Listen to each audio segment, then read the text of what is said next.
Amplias regiones de la Tierra muestran enormes y descarnadas montañas. Es el caso de la cordillera del Himalaya, con algunas de las cumbres más altas del planeta.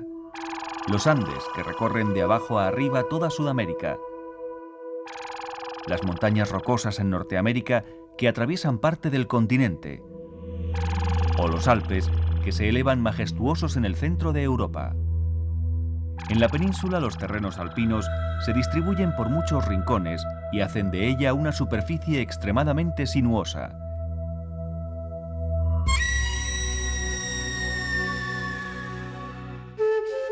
Algunos de los parajes más sobrecogedores de nuestra península los atesoran las montañas.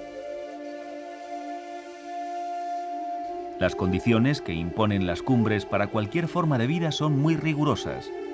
El territorio montano se convierte en un lugar para especialistas, ya sean animales o plantas. Durante el invierno, la vida casi se hace imposible. Sin embargo, en los meses del estío, las cumbres recuperan toda su vitalidad. Los prados alpinos se mantienen verdes durante el verano. En esta estación están jugosos y tiernos. Los terrenos más elevados se convierten en el lugar preferido de muchos animales silvestres.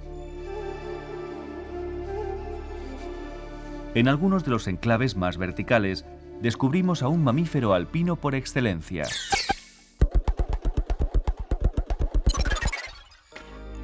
Es el rebeco.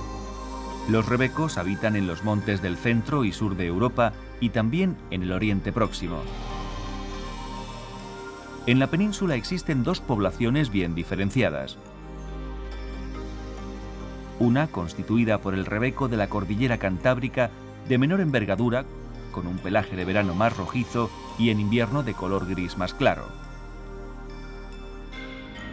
Una clave inconfundible es el color de la cola, de tonos pardos rojizos. La subespecie de los Pirineos, conocida como sarrio, es mayor que su pariente cantábrico. El color de su pelaje es más negruzco en invierno y ocráceo en verano. La cola es negra y además el grosor de sus cuernos es mayor. El rebeco lleva una vida de altura. Su anatomía es un claro ejemplo de adaptación a los ecosistemas alpinos. Las pezuñas están dotadas de unas almohadillas que les proporcionan una considerable capacidad de agarre en rocas y desniveles. Además, cuentan con una membrana interdigital que incrementa la superficie de apoyo en terrenos nevados. Su pelaje en invierno es densísimo, lo que les permite sobrevivir a temperaturas muy bajas.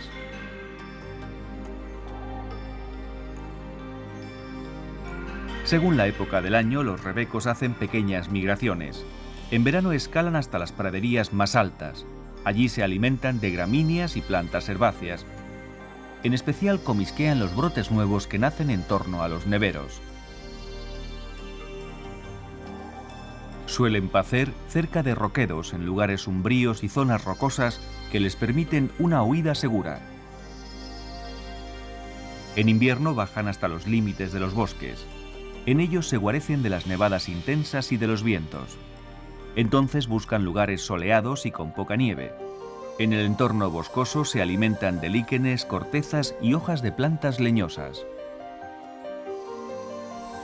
En ambas estaciones se muestra como un animal muy diurno, como cabe esperar de un especialista que tiene que sopesar continuamente dónde va a poner cada pie, muchas veces al borde del acantilado.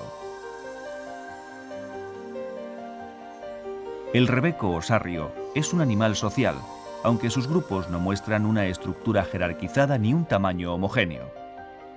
Los individuos que componen un grupo pueden variar entre 3 o 4 hasta más de 200. Pocos enemigos tienen los rebecos adultos. Sin embargo, las crías son observadas por unos poderosos ojos.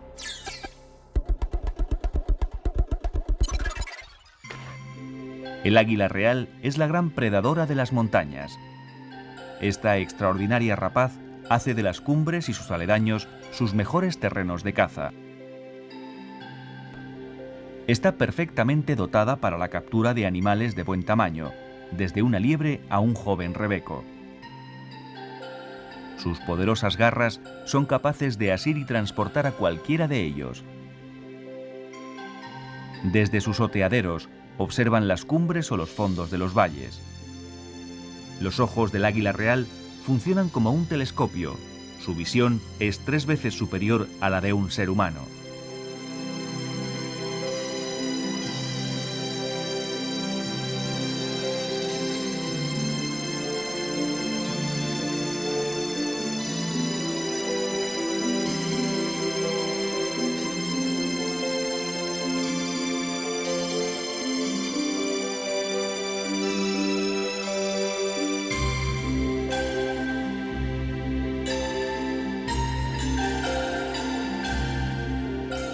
También localiza a sus presas desde el aire. Cuando descubre a su posible víctima, se deja caer en picado para sorprenderla.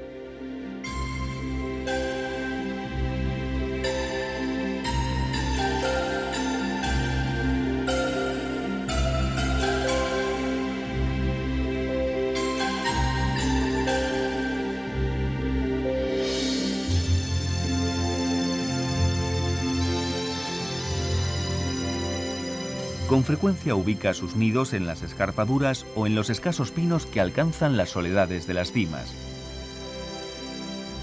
Cada año suele criar a un par de pollos si la caza es abundante.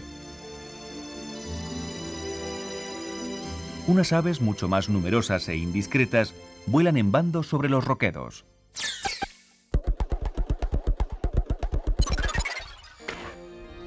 Las chovas piquigualdas son los cuervos de las montañas. Solo los podremos observar en los terrenos más descarnados de los picos de Europa y los Pirineos. Allí se distribuyen desde el final de los bosques montanos hasta las cumbres más elevadas. Son animales muy sociales que suelen formar bandos numerosos que se desplazan alegremente por los acantilados. Mientras buscan comida en los resquicios o las praderas, se dejan llevar por el viento y hacen asombrosas piruetas en vuelo.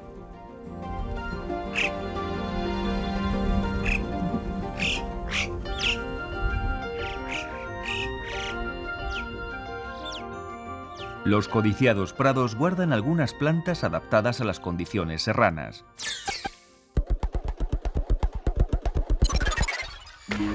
Las condiciones ambientales de la alta montaña se pueden definir como extremas: demasiado frías, demasiado calientes, demasiado ventosas para los árboles y muchas otras plantas. Las cumbres y sus aledaños están ocupadas por los especialistas. Plantas preparadas para soportar nevazos, heladas, fríos, calores y vientos en cualquier época del año. El aislamiento de las cumbres conserva plantas ligadas a las lejanas épocas glaciares y un conjunto de endemismos que viven aislados en las montañas como si fueran perdidas islas en el confín de las llanuras. Para combatir la intensidad de la radiación ultravioleta de las cumbres, las plantas alpinas se colorean con intensos pigmentos que protegen sus flores. La pilosidad de las hojas pequeñas y duras sirve para conservar el agua frente a los vientos continuos y desecantes. Entre las hermosas flores alpinas descubrimos una peculiar mariposa.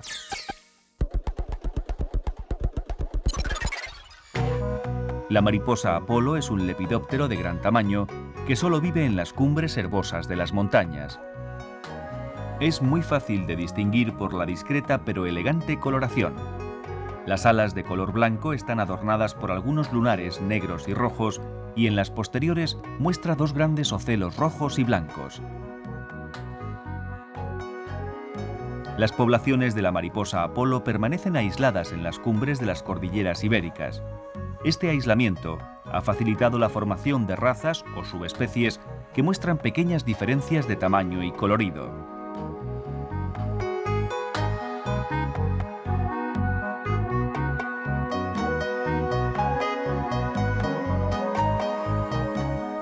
A finales de mayo, un arbusto discreto se viste con sus mejores galas.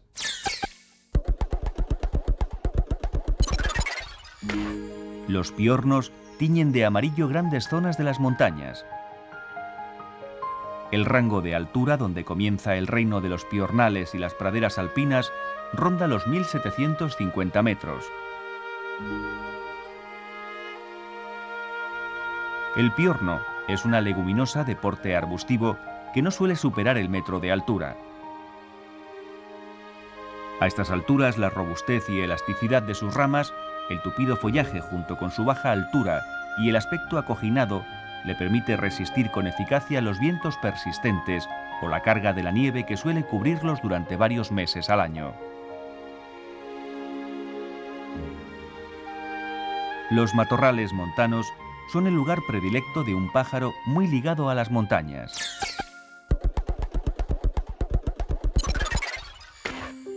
El pechiazul frecuenta durante la primavera y el verano los piornales y los brezales. Es un pájaro de un colorido singular y muy bello.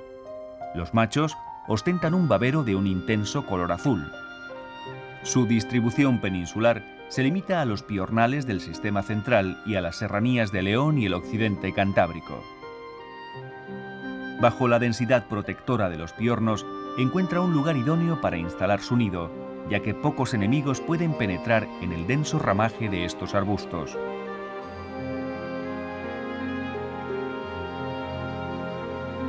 Los parajes serranos, con su verdor veraniego, son el destino de muchas reses.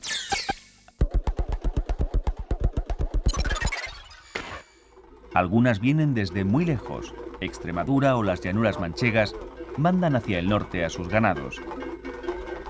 Huyen del calor y la sequía.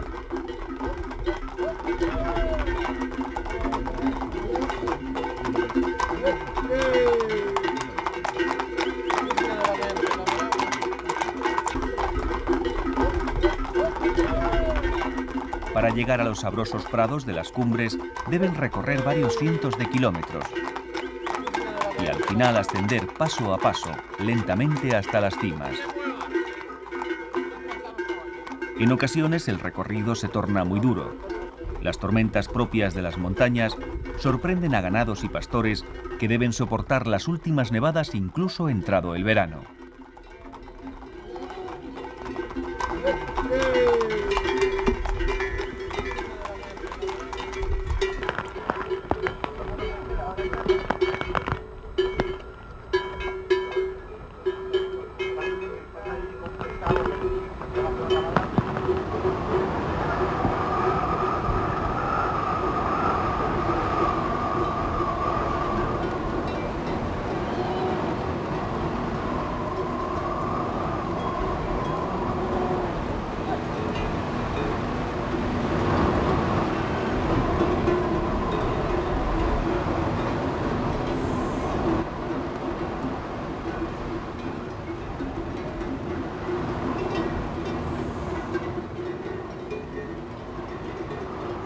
En otros casos resulta más cómodo. Los pueblos cantábricos o pirenaicos solo tienen que ascender con sus ganados desde el fondo de los valles.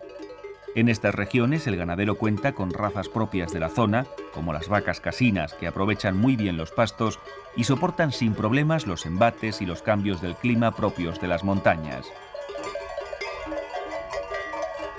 Algunas ovejas deben compartir su comida con sus ancestros.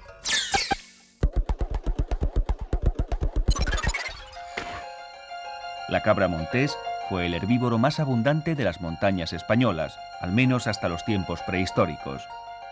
A principios de este siglo, la persecución de este animal era tan encarnizada que en la Sierra de Gredos apenas quedaba un rebaño de 10 ejemplares. En 1905, a instancias del rey Alfonso XIII, se estableció el Refugio Nacional de Caza de Gredos. Esta oportuna acción salvó sin duda a esta subespecie y ya en 1935 se había recuperado la población y llegaba a los 2000 individuos. Hoy, de las 9 especies de cabra que existen en el mundo, 5 se hallan en peligro de extinción. La ancestral relación entre los hombres y las cabras monteses también tienen su reflejo en las antiguas creencias que contribuyeron a una caza desmedida. Entre ellas se cuenta que de su cornamenta se obtenía un milagroso y eficaz afrodisíaco. En su estómago e intestino encontraban pequeñas piedras formadas por resinas sin digerir que se usaban como antitóxico y contra la peste. También se recogían sus excrementos y sangre contra otros tantos males.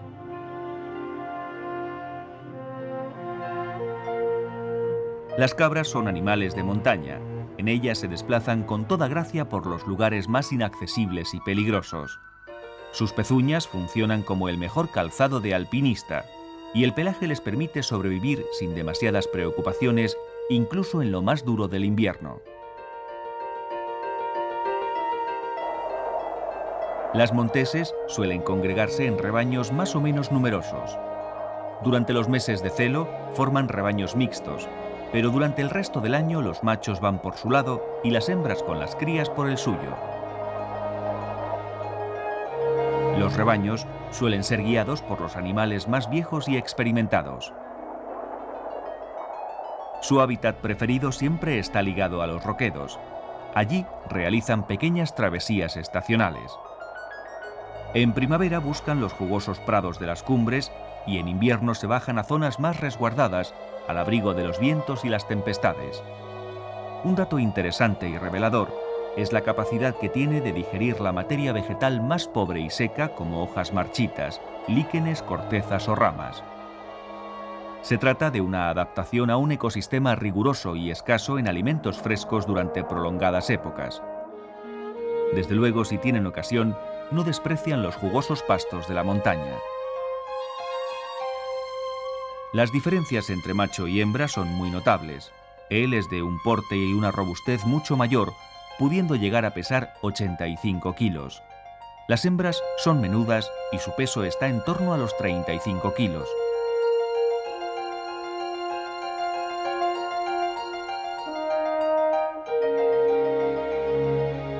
Por otro lado, los cuernos de los machos, frente a los pequeños y cilíndricos de las hembras, presentan un aspecto formidable.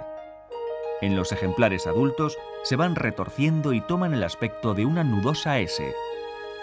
Contando los nudos o medrones de la cornamenta, sabremos la edad del individuo. Además, los machos ostentan una auténtica barba de chivo y tonalidades negras en su pelaje. Cuanto más viejo sea el macho, mayor es la superficie de tono oscuro. Durante la época de celo, desde noviembre a finales de diciembre, los machos mantienen espectaculares combates ritualizados en los que se abalanzan unos contra otros propinándose sonoros testarazos.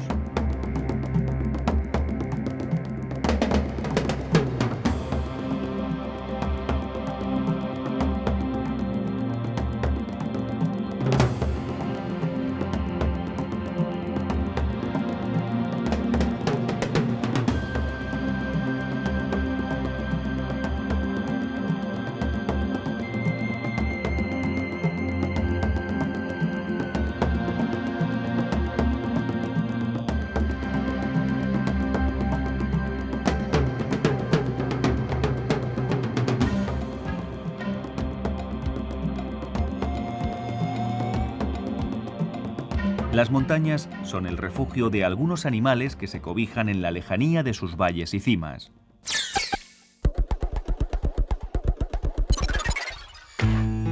Una de las especies más vulnerables de Europa vive exiliada en los parajes más escarpados y solitarios de la cornisa cantábrica y algún valle del Pirineo. Los parsimoniosos andares del oso pardo ya solo pueden verse en estas montañas. Este emblemático animal fue exterminado a lo largo de los siglos a pesar de su naturaleza pacífica y reservada. Al final quedaron aislados en los rincones más ásperos y solitarios de nuestra geografía. A principios del siglo XXI apenas quedan 80 osos pardos ibéricos, una subespecie que está considerada en serio peligro de extinción.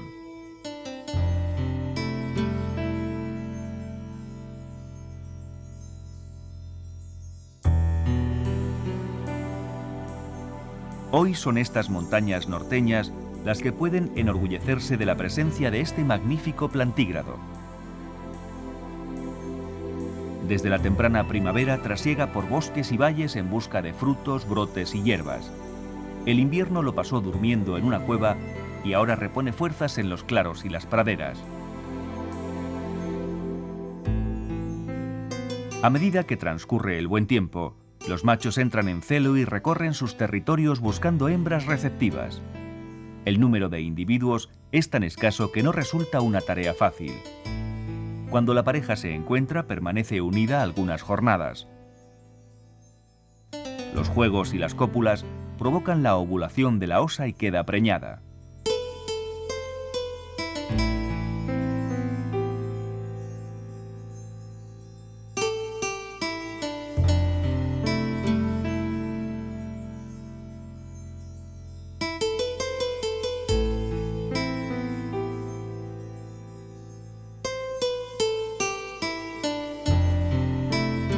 Cada nueva camada significa un pequeño rayo de esperanza para la supervivencia de esta escasísima especie.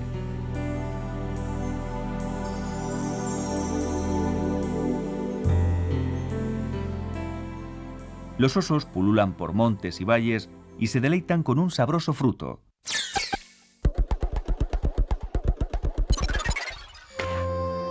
Hablamos de los arándanos. Crecen en matas rastreras en las laderas de las montañas, en zonas pedregosas y cerca de las praderas.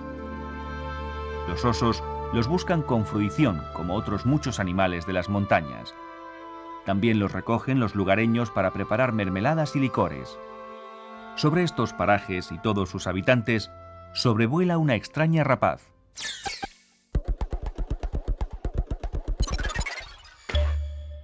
En la actualidad, el quebrantahuesos solo vive en los Pirineos. Como los osos, ha sido exterminado en el resto del territorio peninsular. Lo más curioso es que se trata de un carroñero especializado que rara vez caza ganado o molesta a los habitantes de los pueblos montanos. El quebrantahuesos es un especialista que solo se alimenta de los restos óseos de los animales muertos. Es capaz de ingerir grandes fragmentos del esqueleto. Si la pieza es excesivamente grande, recoge el hueso y lo despeña sobre las rocas para fragmentarlo en pedazos. Sus hábitos alimenticios y la costumbre de romper los huesos siempre han unido a estas aves con las montañas. Desde hace algunos años se estudian sus hábitos para poder reintroducirlo en sus territorios perdidos, como las serranías de Cazorla. Otras rapaces también visitan con frecuencia los terrenos montañosos.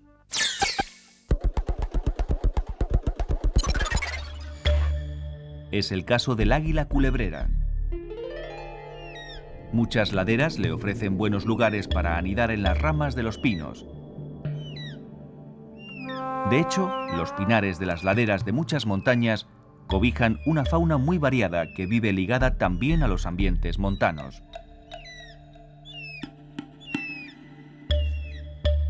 La culebrera debe alimentar a su único pollo. Para ello, suele cazar en las laderas herbosas y entre los matorrales de las faldas.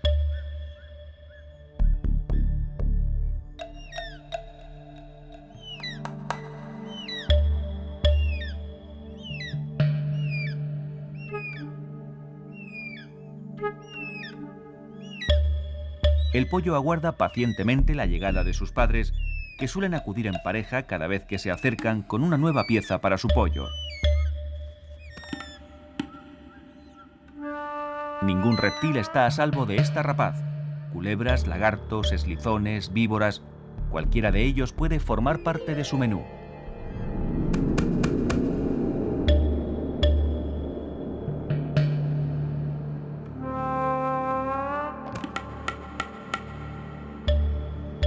No muy lejos de la culebrera, un águila de pequeño tamaño alimenta a sus crías.